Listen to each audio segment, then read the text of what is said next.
Here we are on location once again for this week's Ask Ron in the wonderful city of St. Louis, Missouri. Missouri. So question number 1 will come from Lynette. Lynette Wolf. This is Pam Patton. She runs the VA department, so now you can know what she looks like when you call to swear at her. This is Dixie and Brandon from Missouri, Springfield, Missouri, and they are also mentors, and they're here helping us with the event here in St. Louis because we got a massive crowd here. All right. So Lynette, question number 1. Jason Bradley, Maryville, Tennessee, and his exact question is, hello Ron, I've got a seller who owes more than the property is worth, but doesn't feel comfortable doing a subject to deal. So I proposed a lease option. He was agreeable, but it worried him because he doesn't know if the mortgage company will do the loan modification. If they canceled the payments, would it be too high to make the deal work? Have you ever heard of anything like this? Yeah, listen, if they're going to do a loan mod, you might want to do it before you lease it because they might not do the loan mod if they find out it has been leased. But that doesn't mean you can't sign a lease option agreement and let the seller live in it until the loan mod is complete, then lease option it out. This question is Rolando from Foster City, California. Ron, I am Rolando from California. I asked this question before, but I was not very clear.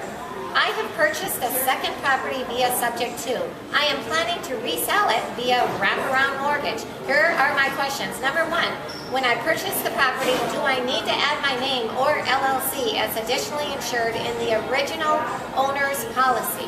No, you can't do that, Rolanda. The owner's policy needs to be canceled because it's for owner occupants only.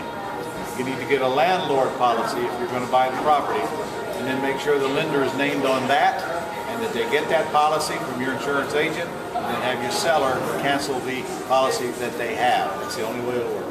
Number 2, when I sell the property via a wraparound, do I need to add the new owner in the same insurance policy as the original owner? When you sell the property on a wrap, the new owner's got to get their own insurance policy. Now we're back to an owner-occupied policy.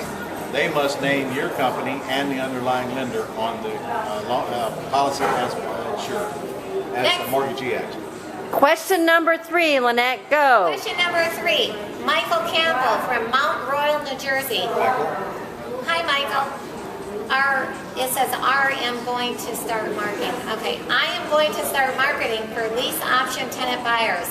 Is there a questionnaire that I can have them fill out so I can pre-qualify them? You answer that, Dixie. Is there a questionnaire for the buyers to fill out?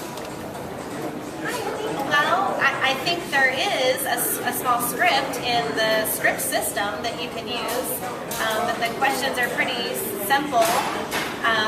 What we find out is what's the most you can put down and what's the most you can pay per month. That's all I really need to know. Pretty much. The answer is you should be using our IVR system, which asks those questions anyway, and you don't need to worry about that questionnaire. That's an interactive voice response system. Go get a hold of our office and let them get you set up with that whole thing. It's only $297 a month. Website, IVR, our new CRM system, and a whole bunch of other goodies. And let us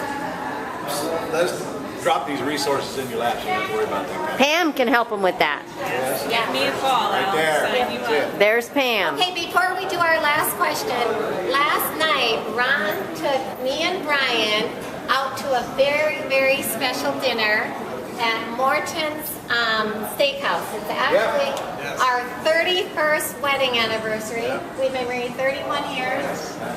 Oh, okay. As of yesterday. All right. Thank you, Ron. And what's cool is the menu actually said, happy anniversary, happy 31st anniversary, July 27th, Brian and Lynette Wolf. That was on the menu, wasn't it? Yep. Yeah. Dixie? Okay, question number 4. Okay, last question. Anik, is that Anik Colombo? The name? I can't read it. Okay, Anik Yes. Colombo? Okay. Okay, from Michigan. if someone can't qualify for a bank loan, what are the odds that they can afford to lease with option to buy a property valued in the hundreds of thousands of dollars? In your FISBO examples, you get houses under contract with lease with option to buy with the plan to sublease it to a tenant buyer that you feel will qualify and make the payments responsibility. These houses in your examples are worth hundreds of thousands of dollars. What are the odds that somebody will be able to prove their income and debt ratio and eventually qualify for this lease option pretty high? Boy, you're making an awful lot of assumptions, I can tell you that. First of all, they might not be able to qualify for a credit issue. Maybe they have a debt-to-income ratio. Maybe they have any other problems. There's no problem they have that can't be fixed with time. So you are assuming that because they can't go to a bank right now, they can't qualify later. 80% of the people looking for a house can't go to a bank right now. That's our entire market. They can fix anything given enough time. So don't assume yourself out of business, Anita. That's right. Okay. Anybody That else? That's it. All right. Well, Brandon was awfully mouthy there. I will add to that just because they can't qualify doesn't mean they don't have a huge down payment. That's correct. Waiting Yes. for the house. And the monthly, if they have the down payment, they can make the monthly as well. Well, of course, we're going to verify they can make the monthly. That's part of our screening process. We're not putting anybody out, set them up for failure. But you're really stretching it, thinking they can't go get a bank loan later because they can't go get a bank loan today. All right, with that said, I'll see you guys next week, and we'll do this all over again. That concludes this week's Ask Ron from location in St. Louis, Missouri. Bye, everybody. Bye.